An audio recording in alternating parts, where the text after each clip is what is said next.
Voilà, ce matin, je voudrais partager certaines choses avec vous.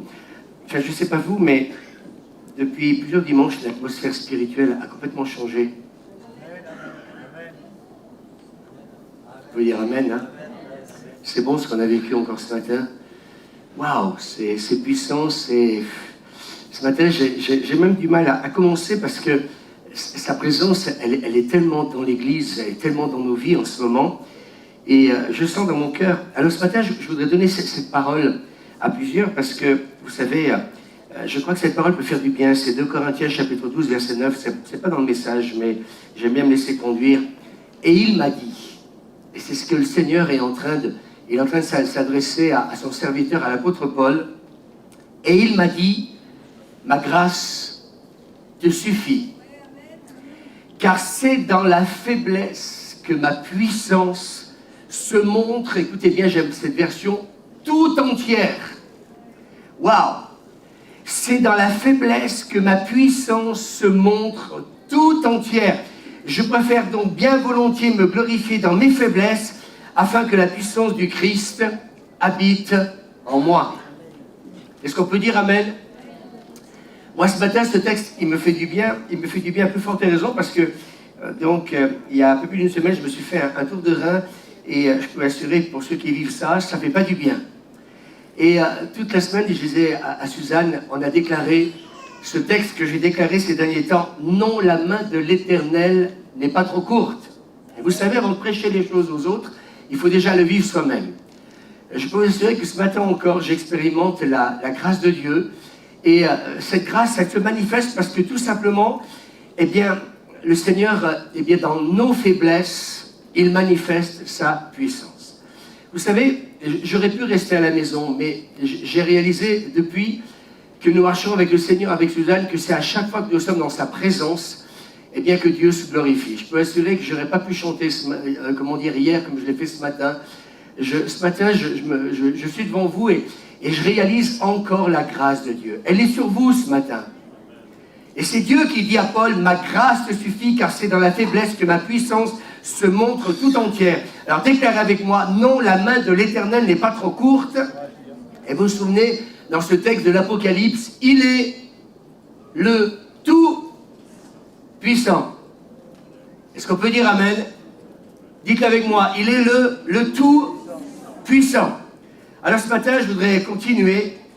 Et puis ce matin, j'ai envie de vous parler de la gloire et de la puissance de Dieu. Vous savez, la foi, elle naît de ce que l'on entend. Et cette semaine, nous étions à une réunion avec le collectif des associations de la ville de Boiron.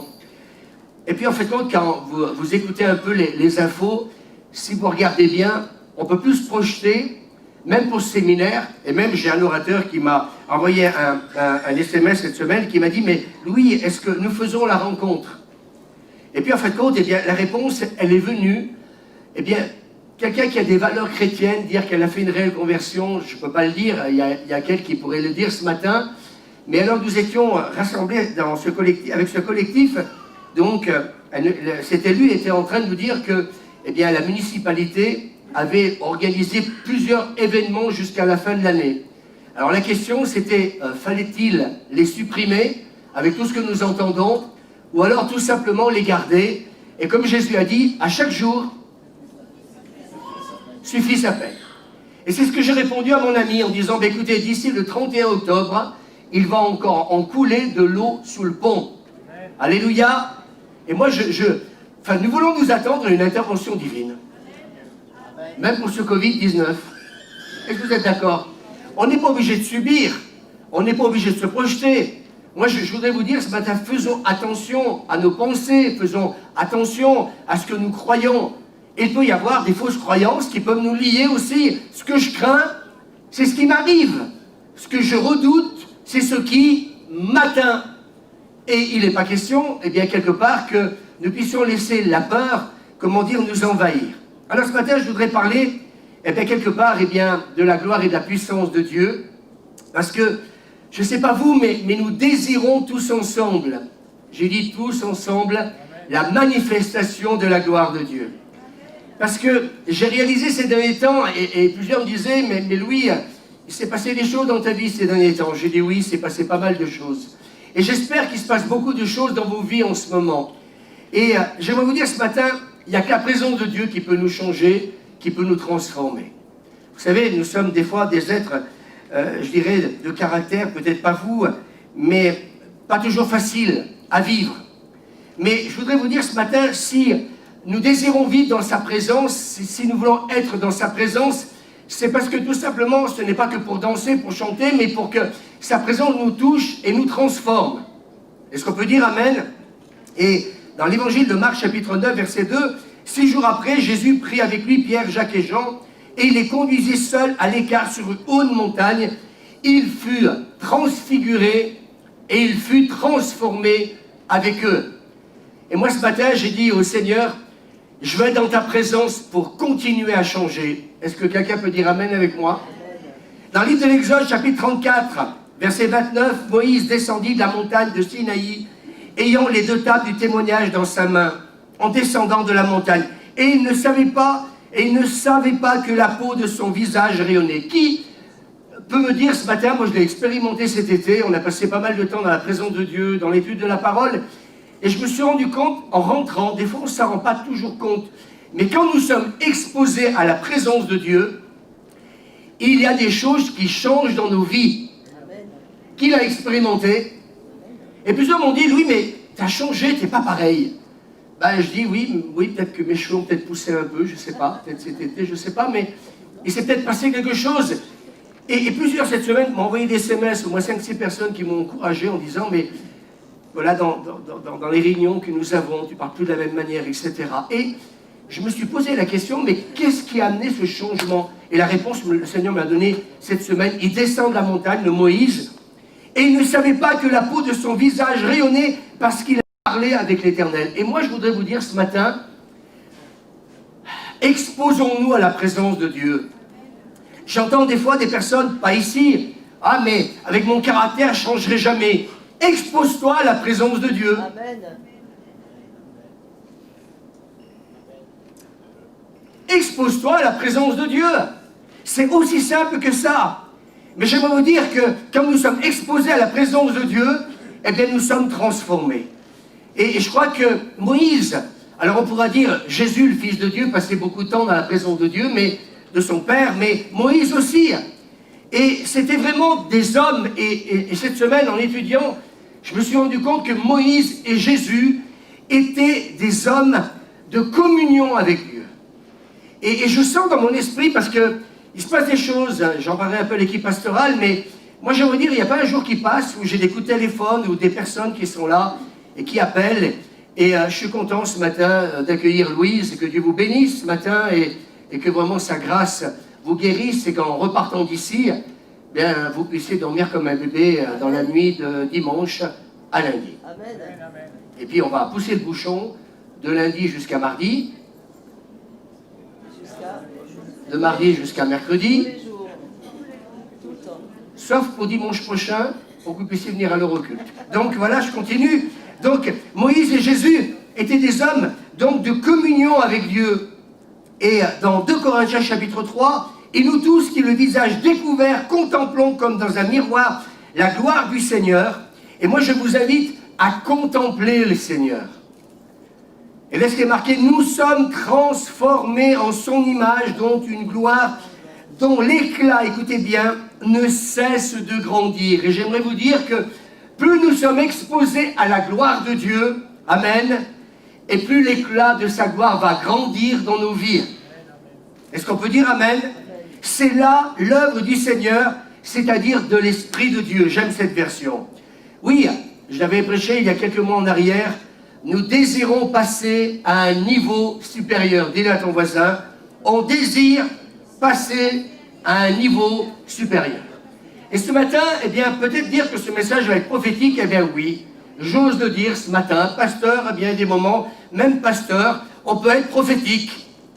Et le peuple dit amen. C'est ce que dit d'ailleurs notre ancien pasteur Robert Alix quand il m'avait chanté la dernière fois qu'il est venu en disant mais cette église est prophétique. Et c'est vrai que j'avais chanté donc un chant prophétique ce jour-là, comme ce matin. C'est ce que Dieu m'a donné dans le chant. Et moi j'aime ce matin eh bien, chanter la parole de Dieu, j'aime bien la déclarer. Vous avez vu ce matin, c'est de la dynamite? Oui ou non? il fera de toi sa plus grande joie. Waouh, l'Éternel est au milieu de toi comme un héros qui sauve. Alors, ce matin, moi j'ai envie de revenir dans ce texte d'Ésaïe 43. Eh bien, il est le Dieu qui fait des choses nouvelles. Amen. Est-ce qu'on peut dire Amen? Amen. Ne vous rappelez plus les événements du passé, ne considérez plus les choses d'autrefois, car je vais faire du neuf, Amen. Du nouveau. On le voit, est-ce que vous le voyez déjà? On le voit déjà paraître. Vous saurez bien le reconnaître. Je vais relire ça. On le voit déjà apparaître, vous saurez bien le reconnaître. Je voudrais ce matin poser la question à l'Église, est-ce que déjà, pour certains, vous êtes en train de voir un changement? Est-ce que déjà vous ressentez qu'il y a quelque chose de nouveau qui est en train de paraître, que nous sommes en train d'identifier et de reconnaître des choses qui sont en train d'arriver et qui viennent d'en haut? Levez la main juste comme ça, vous n'êtes pas obligé de le faire. Hein. Si vous ne le faites pas, ça ne fera pas vous des gens qui n'êtes pas spirituels. C'est tout simplement, c'est que vous n'avez pas reçu cette révélation-là pour le moment, mais elle ne tardera pas à venir. Amen. On peut dire Amen. Nos habitudes, c'est notre plus grand ennemi. Et je sens que le Seigneur, on en parlera mercredi, qui est pastoral, mais il y a plein de choses qui, en fait, compte, eh bien, le Seigneur veut changer dans nos vies. Vous voyez, dans notre manière de célébrer ce matin encore, j'ai envie de vous dire, c'était complètement différent de dimanche passé. Est-ce qu'on peut dire Amen? Amen. Parce que Dieu est un Dieu qui se renouvelle. Mais j'aimerais vous dire que nos habitudes peuvent nous empêcher de reconnaître justement les choses que le Seigneur est en train de faire. Alors, qui dit choses nouvelles, dit des choses, et j'aimerais qu'on le déclare ensemble ce matin. Quand on parle de choses nouvelles, ce sont des choses inhabituelles. C'est-à-dire que nous nous attendons à des choses inhabituelles. Il y a des choses que nous connaissons par cœur. Ce matin, j'ai envie de dire merci Nicole, eh bien avec Étienne, de s'être lancé dans ce chant. Enfin, l'époque des dinosaures, c'est terminé. Donc il n'y a même pas besoin d'évoquer les dinosaures. J'ai envie de dire ce matin, il y a des choses inhabituelles qui sont en train de se produire. Et ce matin, eh bien, j'ai aimé me laisser surprendre. Vous n'avez pas aimé? En fin de compte, vous savez, ce qui est important, c'est ce qui est sorti du cœur de Nicole et du cœur d'Étienne. Et ça est le plus important. Oui ou non? Et je pense que quand ils nous ont fait chanter ce chant, ils étaient dans l'inspiration et ils étaient en train de nous entraîner à glorifier Dieu ensemble. Alors, le Seigneur veut faire des choses inhabituelles. Et Dieu va nous étonner dimanche après dimanche à utiliser des personnes.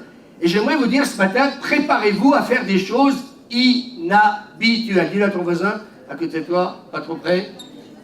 Nous voulons vivre des choses peu communes, des choses inhabituelles. Et qui ne correspondent pas à nos habitudes. Aujourd'hui, je vais vous dire que certains peuvent voir l'Église comme une Église sans vie, ce n'est pas le cas ici. Et j'ai relu le livre de l'Apocalypse au chapitre 3, et voilà ce que le Seigneur va dire à l'Église qui est à Sardes. Voici le message. Je connais tout ce que tu fais, et Dieu sait ce qu'on fait. Les gens croient que tu es vivant, mais tu es mort. Waouh! Réveille-toi!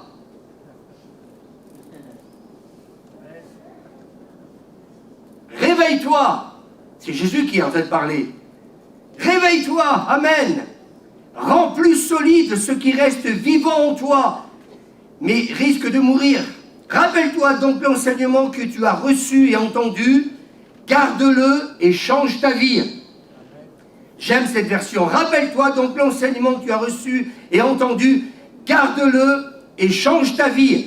Si tu ne te réveilles pas, je viendrai te prendre par surprise comme un voleur. Tu ne sauras pas à quel moment je viendrai. Ainsi, les vainqueurs porteront des vêtements blancs.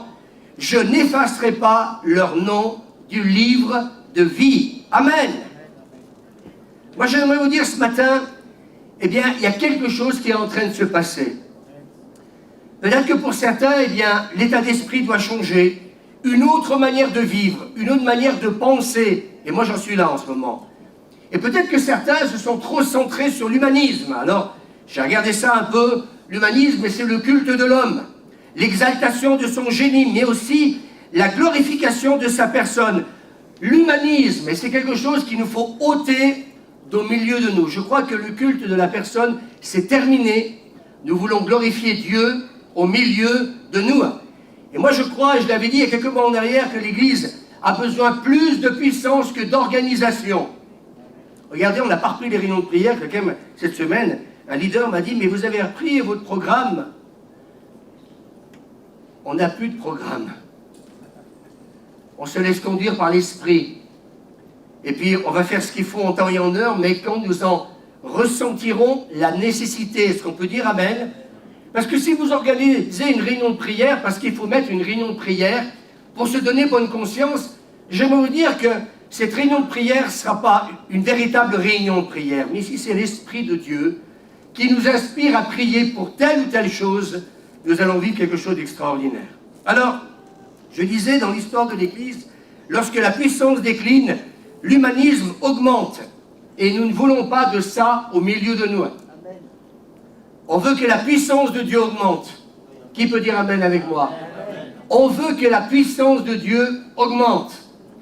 On veut totalement, un peu dans le livre de l'Apocalypse, où eh bien, ces personnes viennent déposer leur couronne devant le roi. On veut déposer nos couronnes ce matin. Et la Bible nous dit que notre Dieu est toujours le même, il n'a pas changé. C'est un Dieu qui est grand, qui est puissant. C'est le Dieu de l'inventivité. Et moi, je crois que le Seigneur veut nous surprendre même au niveau de la créativité. Je crois que le Seigneur veut nous étonner au milieu de nous par rapport à tous les talents et les dons que nous avons reçus. Mais j'aimerais vous dire ce matin, eh bien, il nous faut sortir un peu de nos problèmes. Où malheureusement, eh bien, nous sommes trop enfermés parfois. Il nous faut sortir de tout ce qui nous tient captifs. Et j'aimerais ce matin vous encourager. Ce qui nous paralyse, ce qui nous tire vers le bas, peu importe si c'est l'apitoiement sur soi, la dépression, l'alcool, le reste, le chômage, voulons-nous laisser Dieu faire quelque chose de nouveau dans nos vies? Et moi j'ai dit au Seigneur cette semaine, j'aimerais encore que tu continues à te révéler dans ma vie et nous révéler en tant qu'Église encore et encore des choses nouvelles. J'ai senti dans l'esprit, cette semaine particulièrement, que devant nous, il y a encore plein de choses que nous allons expérimenter et que le Seigneur va nous révéler. Il veut nous emmener sur de nouveaux terrains. Alors, j'ai envie de vous dire ce matin, il faut refuser de laisser les choses anciennes nous bloquer, nous limiter, nous étouffer. Il faut rejeter les pensées. Et j'aimerais dire ce matin, rejetons les pensées qui disent que tout sera comme avant. J'ai envie de dire, avec ce Covid-19, le monde entier ne peut plus être comme il a été hier. Et moi je crois que le Seigneur veut dire ce matin à l'Église, mon Église aujourd'hui ne sera plus l'Église qu'elle a été hier. Vous êtes d'accord avec moi? Et rien, eh bien j'aimerais vous dire ce matin, ne peut changer si nous écoutons les mensonges du diable. Moi j'aimerais vous dire ce matin que les choses ne sont pas obligées de rester comme elles sont. Quelqu'un veut le dire avec moi? Les choses ne sont pas obligées de rester telles qu'elles sont. Dieu peut faire quelque chose de nouveau à tout moment. J'aime ça. À tout moment, Dieu peut faire quelque chose de nouveau. Est-ce que nos vies ont été jusqu'ici n'a pas d'importance. J'ai presque envie de dire que notre passé, je n'ai pas envie de lui donner un avenir, mais je voudrais qu'on reste sur ce que j'ai dit sur Jabez. Je suis un porte-bonheur. Cette semaine, j'ai dit encore à plusieurs, eh bien, regarde-toi au travers des yeux du Père. Et ça va changer encore ta vie. Même si on est dans l'impasse, laissons Dieu intervenir. Un prédicateur a dit, et j'aime cette citation, si votre rêve s'est effondré, alors rêvez un nouveau rêve. Il y en a ce matin des personnes qui ont eu un rêve qui s'est effondré? Y a-t-il des personnes ce matin qui ont eu quelques rêves et puis nous sommes bien tout simplement là pour se dire, eh bien oui, ce rêve ne se réalisera pas. Eh bien ce matin, demande au Seigneur, eh bien de t'en révéler à nouveau. Moi j'ai envie d'être comme Joseph, Vous savez comment on parlait de lui? Le faiseur de songes.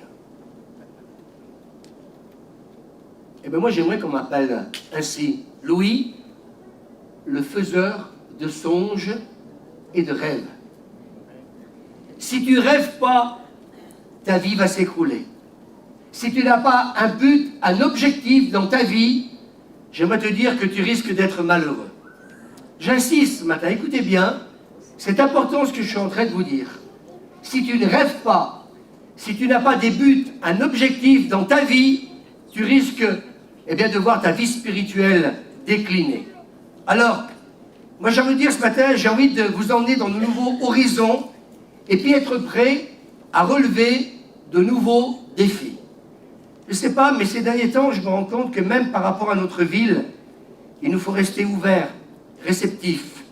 Et moi je crois que comme Joseph, nous pouvons aussi aider notre ville, notre municipalité, pour apporter aussi des solutions par rapport à ce Covid-19. Est-ce que vous êtes d'accord avec moi? Apporter des idées qui vont faire avancer des choses. Et dans cette réunion, cette semaine, plusieurs pensaient qu'il fallait peut-être ne pas faire, le réveillon solidaire à la fin de l'année. Et j'avais prié pour ça parce que, vous savez, partout où vous allez, il faut prier. Pardon. Il ne s'agit pas d'aller dans une réunion les mains dans la poche. Et puis j'ai dit au Seigneur, et si au cas où ils prennent la décision d'arrêter ce réveillon solidaire, 300 personnes, la salle des fêtes, même si elle est grande, accueillir 300 personnes, c'est compliqué et difficile. Et puis j'ai prié, le Seigneur m'a parlé d'une manière claire en disant, ce que j'ai dit tout à l'heure, d'ici le mois de décembre,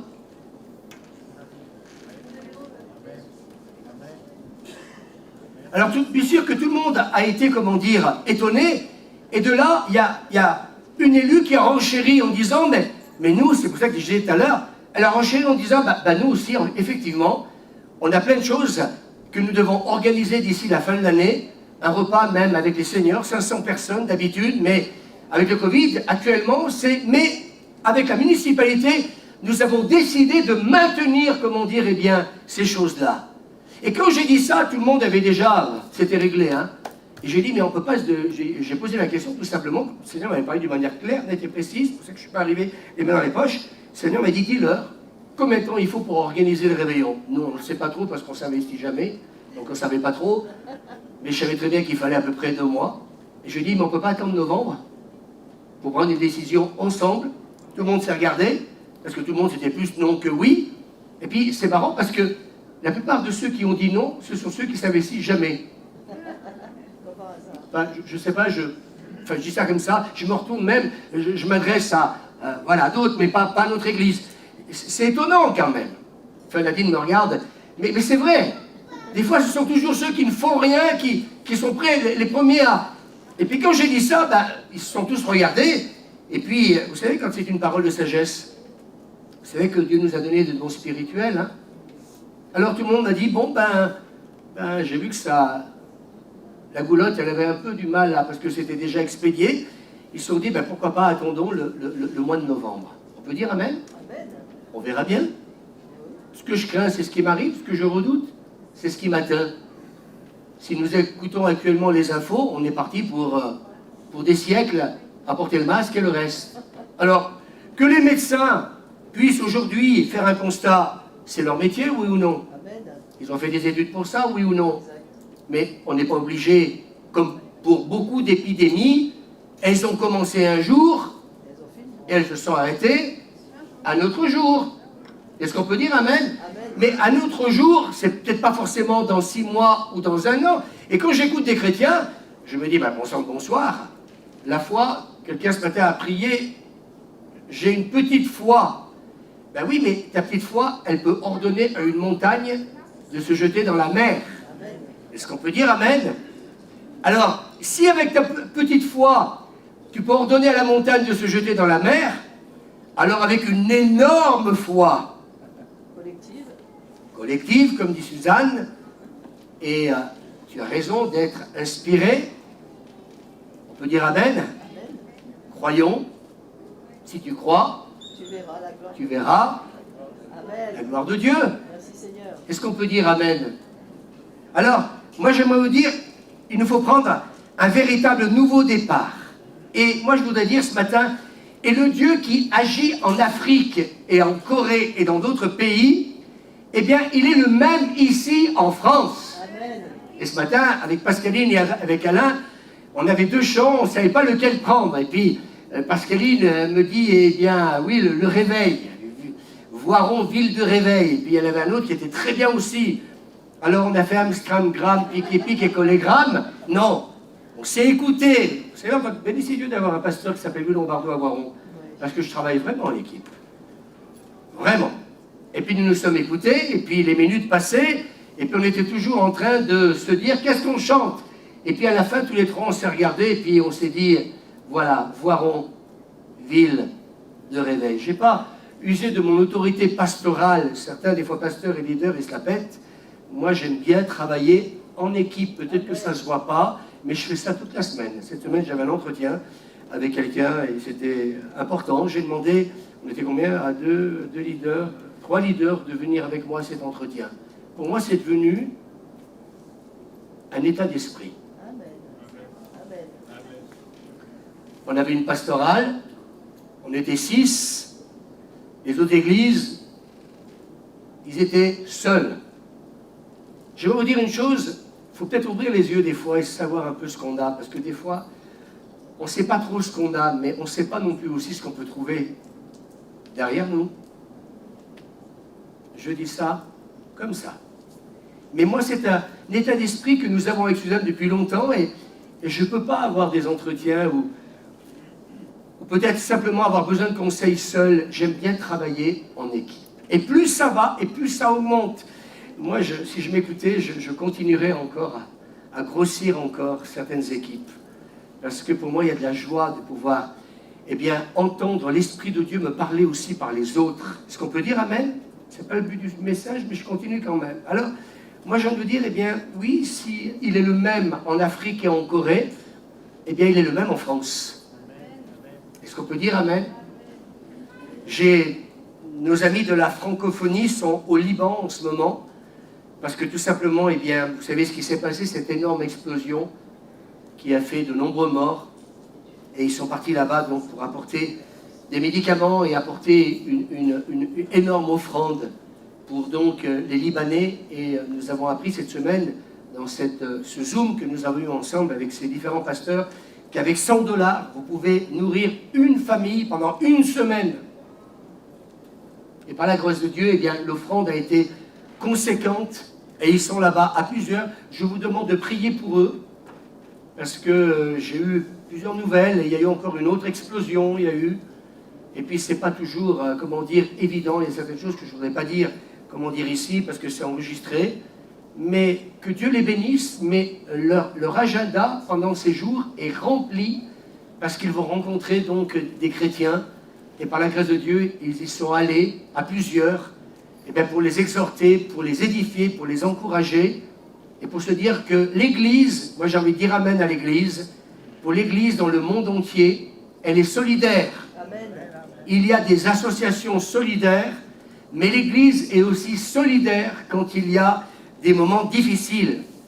Alors oui, moi j'aimerais qu'on déclare ce matin, Dieu agira aussi s'il est capable d'agir en Afrique, s'il est capable d'agir en Corée, il est capable d'agir en France, il est capable d'agir pour nos familles, il est capable d'agir, comme on l'a chanté ce matin, pour notre Église, il est capable d'agir aussi pour notre ville et pour notre pays. Et dans le livre de l'Apocalypse, chapitre 21, verset 5, écrit, car ces paroles, j'aimerais que vous le dites avec moi, écrit, car ces paroles, elles sont certaines et véritables. Amen. Dieu n'est pas un Dieu pour mentir. Ce qu'il déclare s'accomplira. Est-ce qu'on peut dire Amen? J'ai envie de le relire encore. Écrit, car ces paroles sont certaines et véritables. Tout ce qui est marqué dans la Bible, eh bien, plusieurs choses se sont accomplies, mais d'autres choses aussi doivent encore s'accomplir. Ésaïe 42, verset 9. Voici, les premières choses se sont accomplies. Est-ce qu'on peut dire Amen? Amen. Mais je vous en annonce de nouvelles. Merci Seigneur. Vous voulez pas dire Amen? Amen. Beaucoup de choses se sont accomplies, mais je vous en annonce de nouvelles. Avant qu'elles arrivent, je vous les prédis. Alléluia, avant qu'elles arrivent, je vous les prédis.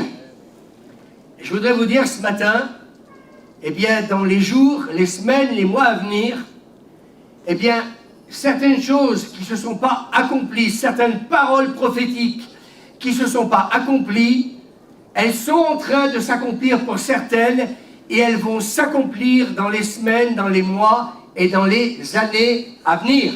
Est-ce qu'on peut dire Amen? Nous sommes dans un temps d'accomplissement prophétique. Ézéchiel, chapitre 12. C'est pourquoi, dis-leur. Et ce matin, j'ai dit que ce message serait prophétique, alors je vous dis exactement ce que le Seigneur a mis sur mon cœur. C'est pourquoi, dis-leur donc, voici ce que déclare votre pasteur. Non, voici ce que déclare le Seigneur l'Éternel. Aucune des paroles que moi j'ai prononcées ne tardera à s'accomplir.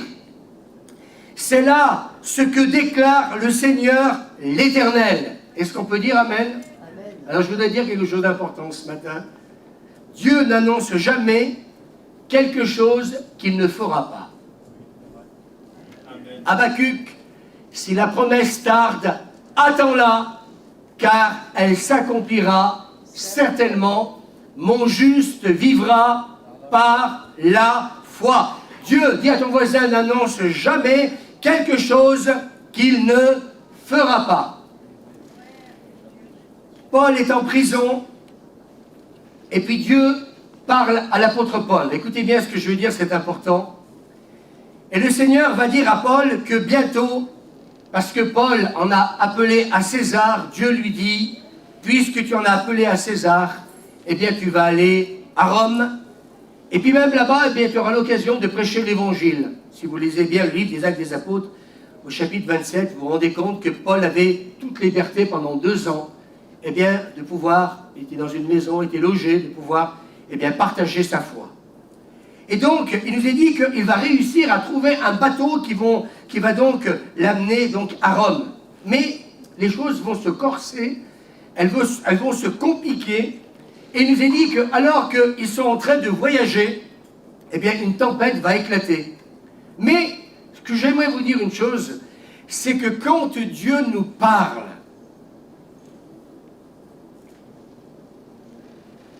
il nous faut croire que ce qu'il nous a dit va s'accomplir. Est-ce que vous me suivez? Quand Dieu nous parle, ce qu'il dit va s'accomplir. Oui, mais ça va se corser. Et vu la situation, je pense que l'apôtre Paul aurait pu avoir toutes les raisons pour dire « c'est foutu ». Ce que Dieu m'a révélé ne va pas s'accomplir. Mais l'apôtre Paul fut fortifié dans sa foi, et malgré la situation qui est quasi sans issue, il va rester positif. Et je sens dans mon esprit que le Seigneur veut nous dire à chacun en ce moment, restons positifs. Restons attachés à ce que Dieu nous a déclaré. Est-ce qu'on peut dire Amen? Les vents sont contraires. La situation est complètement à l'opposé de ce que Paul aurait pu penser et imaginer. Il pensait que son voyage à Rome allait bien se passer. Il pensait peut-être être sur le paquebot France, la télévision, Internet, la piscine et le reste. Il pensait que tout allait bien se passer. Alors je vous pose la question, pourquoi des fois Dieu nous parle avant qu'une promesse se réalise? Pour que nous restions attachés à la promesse. Parce que entre les deux, l'ennemi ne veut pas que la promesse s'accomplisse. L'ennemi ne veut pas, dans ce bateau, que l'apôtre Paul rencontre César. L'ennemi ne veut pas que Paul puisse aller à Rome. Et j'ai réalisé cette semaine que parfois, l'ennemi va agir justement pour nous empêcher de rester positifs. Et ce qui va nous rendre positifs, c'est que nous restions attachés à ce que Dieu nous a déclaré. Qui a reçu des paroles prophétiques? Levez la main. Levez la main bien haut. C'est le moment de vous replonger dans ces paroles prophétiques. Est-ce qu'on peut dire Amen? Et si nous lisons toute l'histoire, moi je vais le déclarer ce matin, ils arrivent tous sains et saufs à Rome. Est-ce qu'on peut dire Amen? Ils se retrouvent en plein milieu de cette tempête, ils risquent leur vie. Les marins et les prisonniers qui voyagent avec lui, ils se croient déjà morts.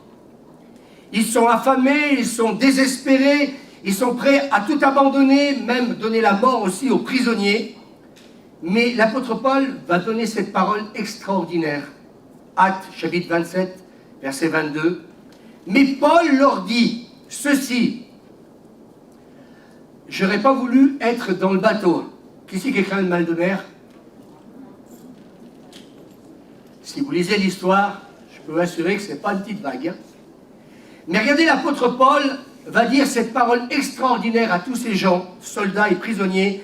Mais Paul leur dit ceci. Moi, j'ai envie de vous dire ce matin, dimanche passé, vous vous souvenez? Connaissance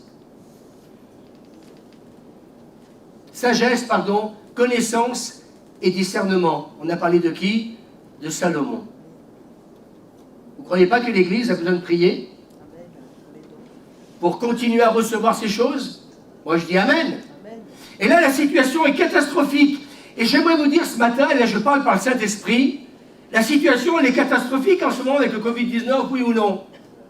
Dieu voudrait trouver des hommes et des femmes inspirés, remplis du Saint-Esprit, établis sur la parole de Dieu, qui vont encourager ceux qui n'arrêtent pas de vivre dans la peur à cause du Covid-19.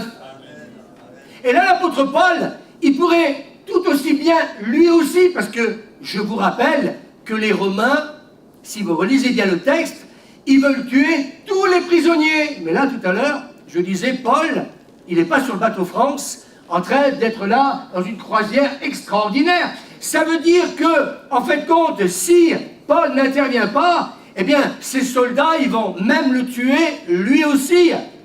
Mais, on veut le tuer. Mais quand Dieu dit, Dieu donne et Dieu reprend, c'est lui qui décide quand il me reprendra. Et là, en l'occurrence, Dieu dit, je t'ai appelé à Rome, et ce n'est pas une tempête. Et quand vous relirez le texte à la maison, j'aimerais vous dire une chose, que c'est plus que affolant. Eh bien, Dieu vous amènera au bon port. Amen.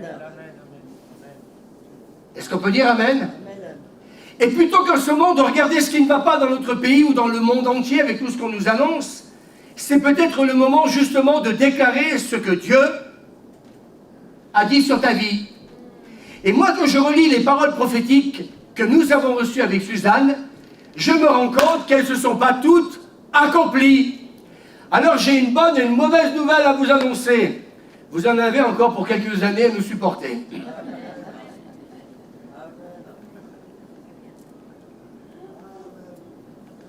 Alors tu dis Amen, supporter ou je voudrais une petite...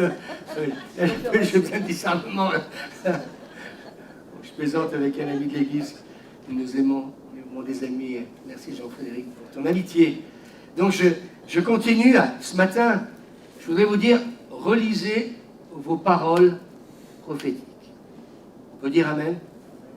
Mais Paul leur dit ceci. Seigneur, donne-moi une parole.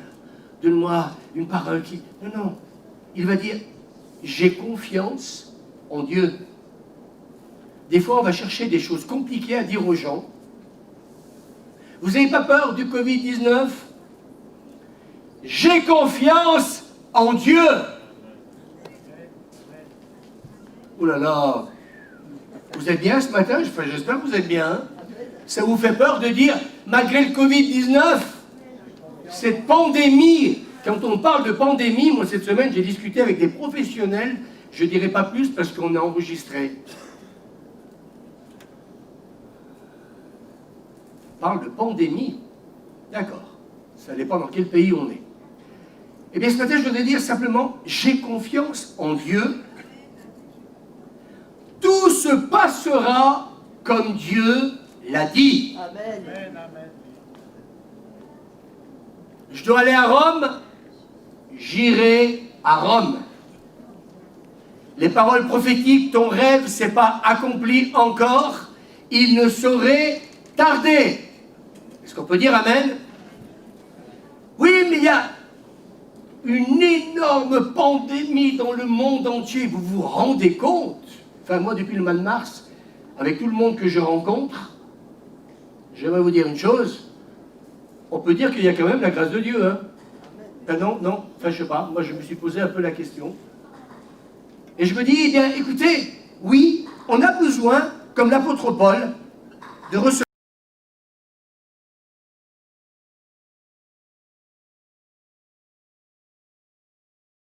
une parole inspirée et simple, et j'ai confiance en Dieu. Vous n'avez pas envie de dire ça un peu aux gens? Vous n'avez pas peur, pasteur, du Covid-19? Ben, j'ai confiance en Dieu que ça va bien se passer. Amen.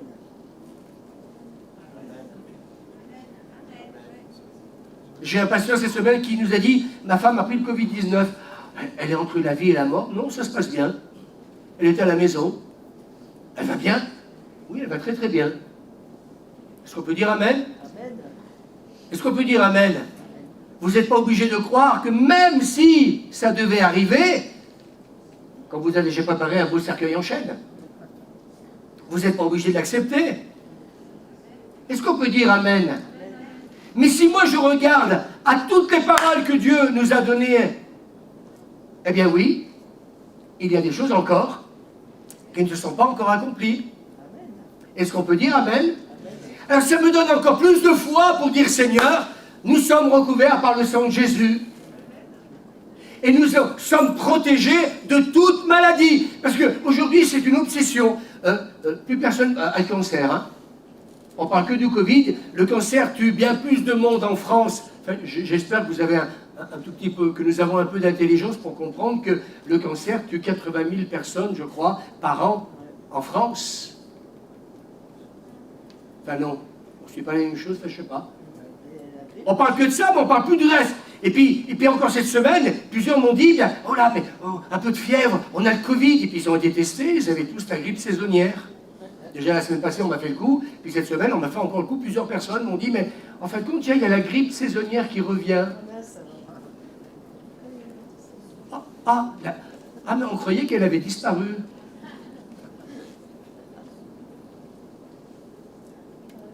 Si vous toussez, prenez un mouchoir. Il vaut mieux parce que tousser dans un masque, ce ne serait peut-être pas forcément très hygiénique. Mais j'ai confiance en Dieu, tout se passera comme Dieu me l'a dit. Et ça, c'est facile à dire quand tout va bien, mais j'aimerais que nous puissions le déclarer tous ensemble ce matin. J'ai confiance en Dieu. J'ai envie de le redire 10 fois. J'ai confiance en Dieu. J'ai confiance en Dieu. Et il dit à tous ces gens, tout se passera comme Dieu me l'a dit. Vous vous rendez compte? Il va leur dire, allez, on va rendre grâce et puis on va casser la croûte. C'est pas magnifique ça? Il est en train, d'instaurer la paix. Il est en train, par cette parole, qu'il est en train de déclarer, apporter la paix à tous ces gens-là. Oui, les promesses de notre Dieu s'accomplissent toujours avec la précision d'un horloger. Est-ce qu'on peut dire Amen? Dieu n'est jamais en retard. Dis-le à ton voisin, Dieu n'est jamais en retard. C'est ce que déclare le prophète Ésaïe, Ésaïe 55.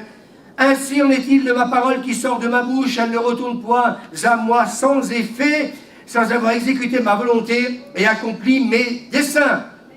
Dans le livre du prophète Jérémie, Dieu déclare, Jérémie chapitre 1er, et l'Éternel me dit, tu as bien vu, car je veille sur ma parole pour l'exécuter.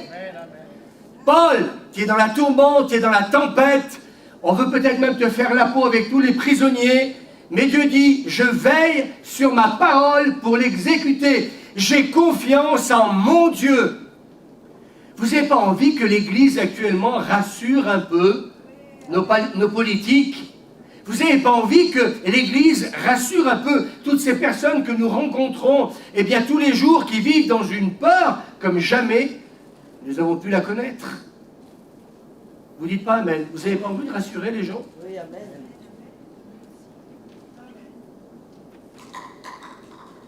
Est-ce qu'on peut dire amen? Vous savez qu'on a échappé au pire, hein?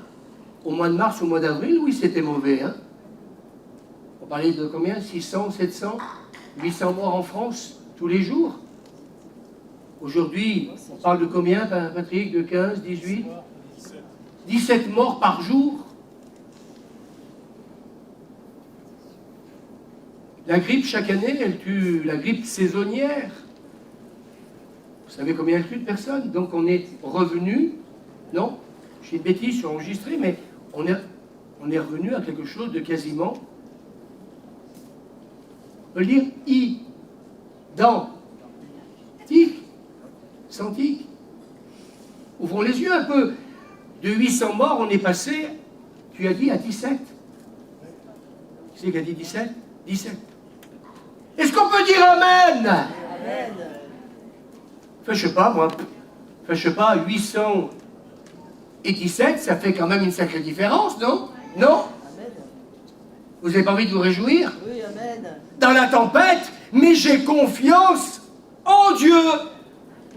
Alléluia. J'ai confiance en Dieu.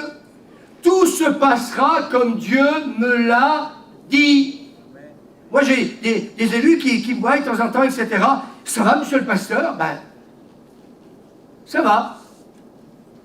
Merci Seigneur. Vous n'avez pas envie de dire merci Seigneur ce matin? Amen. Nous sommes passés à côté. Est-ce qu'on peut dire amen? Quand tous les jours il y avait 700 ou 800 morts, j'aimerais vous dire une chose.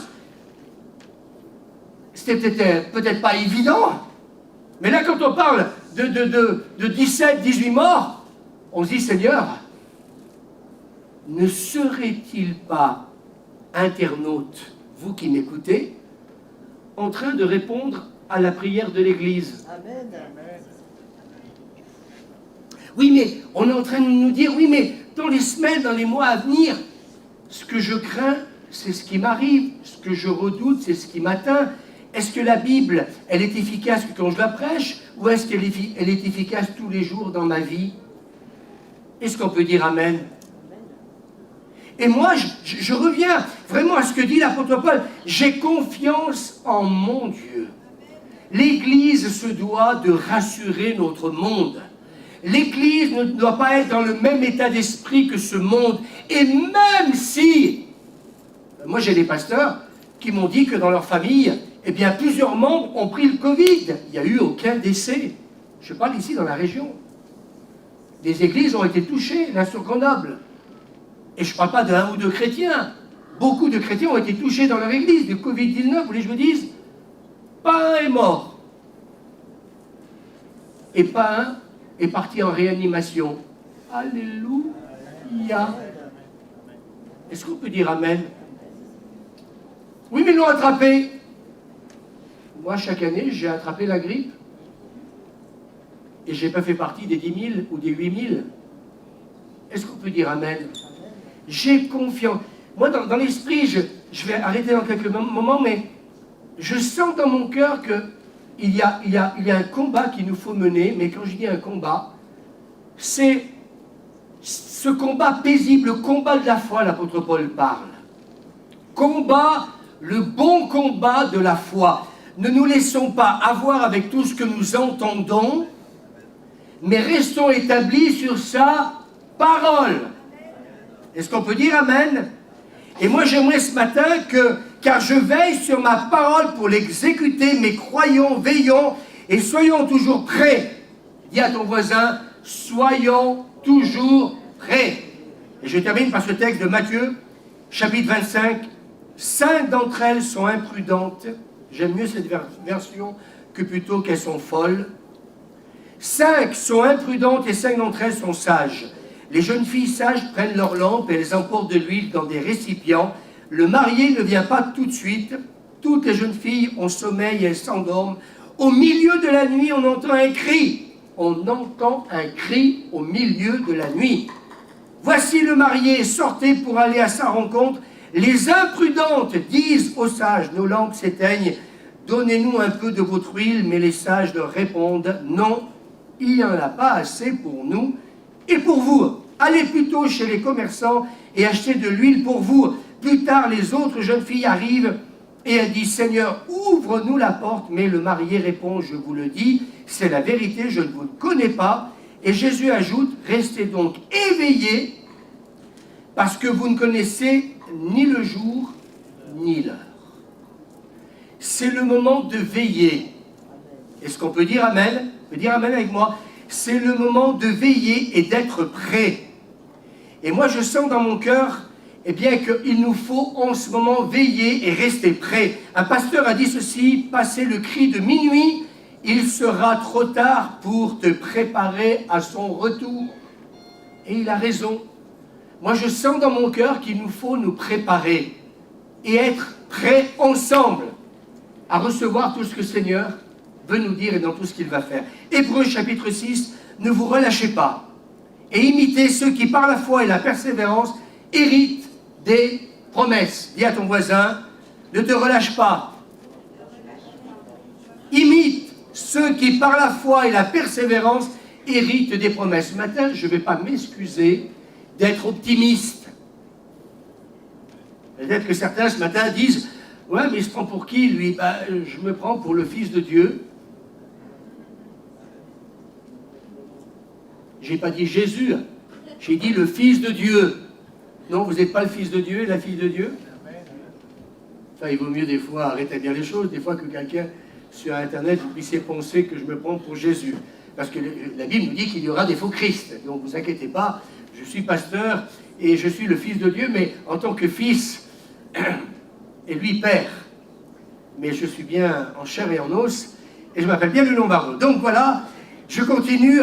Hérite des promesses. Dieu annonce les choses afin que nous puissions nous préparer. Et je voudrais vous dire ce matin, en terminant, le Seigneur veut nous partager ces choses ce matin afin de nous préparer.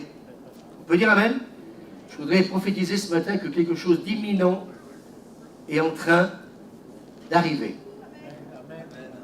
Ça fait déjà 4 dimanches qu'on est revenu, ça monte. Ce matin, ça continue à monter. Je vois la différence sur beaucoup d'entre vous dans l'église. Il y a quelque chose qui est en train de se passer. Moi, j'aimerais déclarer des nouveaux temps, dites-le avec moi. Une nouvelle autorité, une nouvelle passion. Des nouveaux temps, une nouvelle autorité, une nouvelle passion. Quelque chose d'imminent est en train de se préparer. Cette semaine, nous avions un rendez-vous avec quelques leaders, avec quelques personnes. Il est parti, cette personne que je ne peux pas dire ce matin, à 1h moins quart, il ne me lâchait plus. Je me suis dit, mais pourquoi il ne me lâche plus? Parce qu'il avait envie de parler, parce qu'il se sentait bien. J'ai envie de dire, ce matin, il se passe des choses. Moi, je vois les choses se passer en ce moment. Je ne m'arrête pas au Covid-19, nous prions. 817, pas 817, 817. Dieu est en train d'exaucer nos prières. Est-ce que nous sommes obligés d'accepter que le Seigneur touche son peuple autant que ceux qui ne sont pas?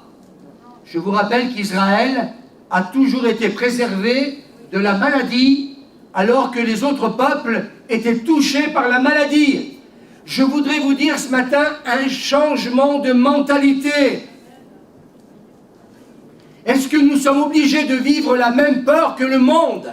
Parce que dans ce cas-là, si vous vivez, nous vivons la même peur que le monde, que faisons-nous dans une église? Waouh! Mais qu'est-ce qu'il a ce matin? j'ai envie de vous dire, notre langage ne doit pas être le même que celui et celle qui n'a pas d'espérance.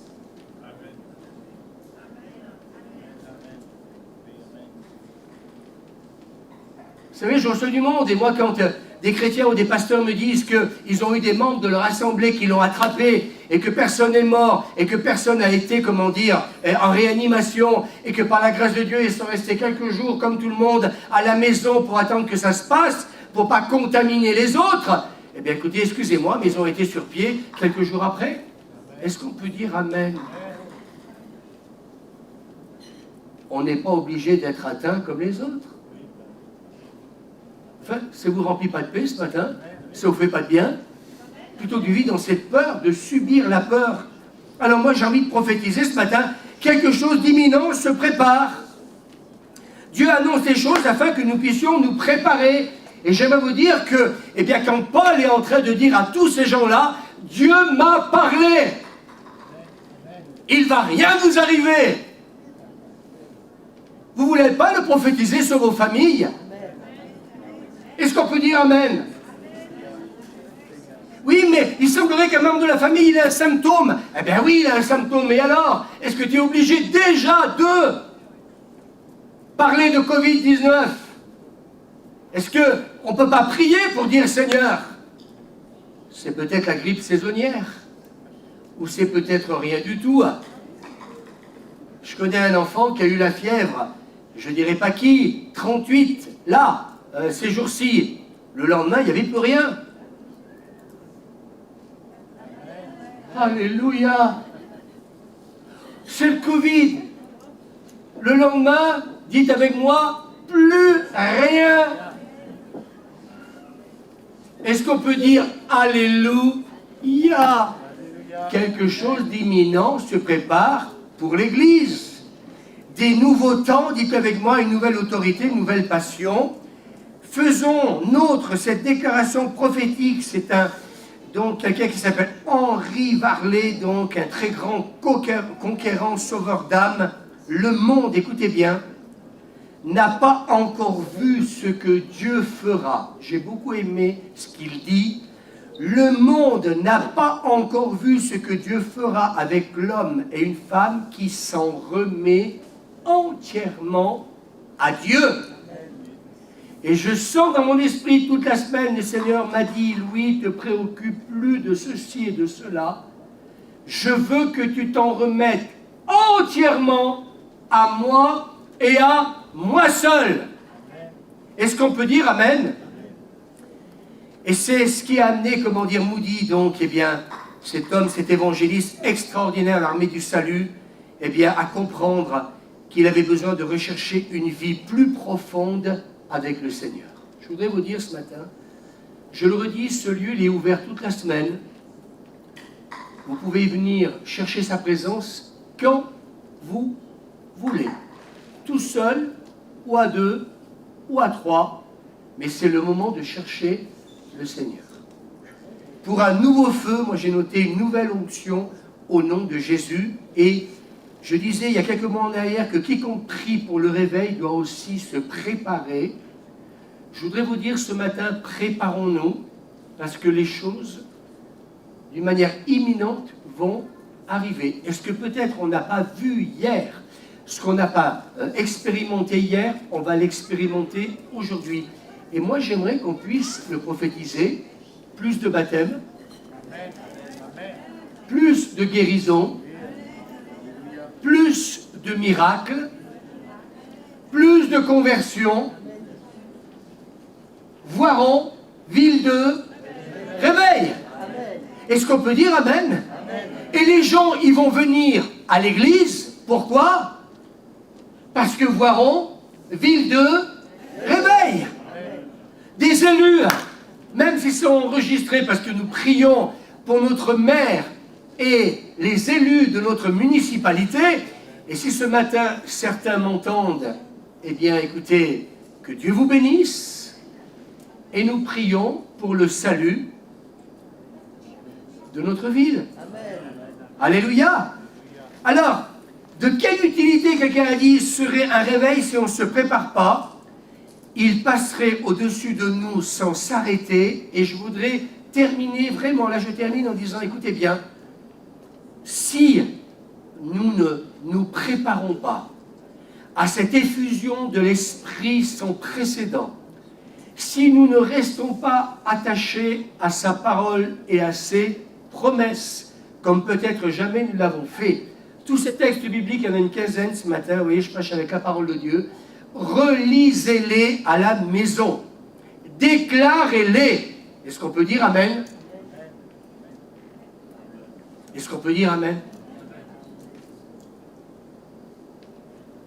Quelqu'un a dit, la qualité de ta préparation déterminera ta performance.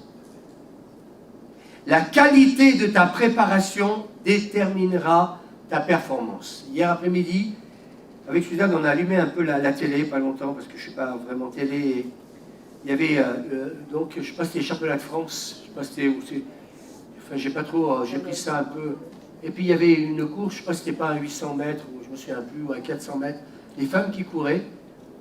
Et puis j'ai été, c'est la première fois que je vois ça de ma vie, il y a une femme aveugle, une non-voyante, qui a couru avec celle qui est à côté. Elle avait un homme qui a couru avec. Je ne sais pas s'il avait une sorte de, je sais pas, une sorte de chaîne, enfin pas de chaîne, un bracelet, je sais pas, une corde, j'en sais rien. Elle est arrivée dernière, mais elle a fait sa course. Ce qui est important, c'est quoi? De finir. C'est d'y croire. C'est de commencer, c'est de finir. Comme dit Suzanne, et j'attendais que tu le dises, Suzanne, c'est de commencer, oui, mais c'est de finir. Et moi, quand j'ai regardé la course, j'ai dit, oulala, donc elle se fait distancer. Au départ, je me suis dit, elle doit être vraiment très forte. Hein. Je me suis dit, le gars à côté, il a intérêt à être bon, parce qu'il ne s'agirait pas qu'il la freine. Et puis quand elle a commencé à démarrer, bon, j'ai tout de suite vu qu'elle était vraiment très loin des autres. Et je me suis dit, mais qu'est-ce qui l'a poussé à courir? Très bon ce que je suis en train de dire. Ce qui nous pousse à courir avec Suzanne depuis 43 ans, c'est de croire qu'il y a quelque chose d'imminent qui arrive. Qu'importe le contexte. Il y a une grosse tempête actuellement dans le monde entier, mais Dieu reste le maître. Saint Paul, tu dois comparaître devant César, tu comparaîtras devant César. Malgré le Covid-19, si j'ai donné des paroles prophétiques sur ta vie, alors ce matin, réjouis-toi, c'est pas encore le temps de prendre les grandes vacances. Dieu ne te veut pas au ciel, il te veut ici-bas. Parce que nous avons une course à courir ensemble. Et comme dit Suzanne, il nous faut la commencer, mais nous l'avons déjà bien commencée, mais nous voulons la finir ensemble, parce que quelque chose d'imminent est en train de se préparer. Peut-être que nous ne le voyons pas avec nos yeux, mais par la foi, nous savons que c'est en train de se passer. J'ai confiance en mon Dieu que tout ce qu'il a dit s'accomplira.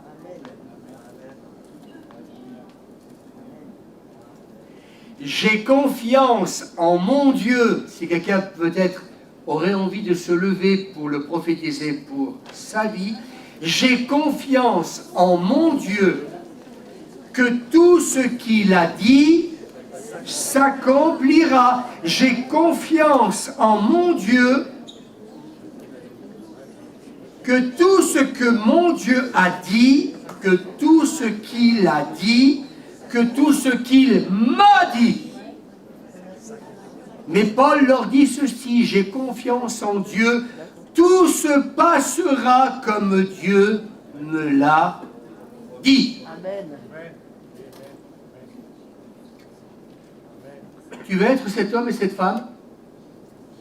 Est-ce que tu veux être cet homme et cette femme? Je vais faire un appel, parce que j'ai envie ce matin de dire, il y en a marre de rencontrer des chrétiens qui sont toujours défaitistes. Le Seigneur cherche des hommes et des femmes inspirés par son esprit, parce qu'il y a des hommes et des femmes qui actuellement vivent dans la peur et dans la crainte. Et Dieu veut des Pauls. Et des Paulettes, s'il faut. Des Paulines. Ouais, c'est Tu mieux. joues un peu au piano, Pascaline? Les Paulines, c'est mieux. Des Pascalines. Est-ce que quelqu'un ressent le besoin de venir un peu devant? C'est un appel que je fais.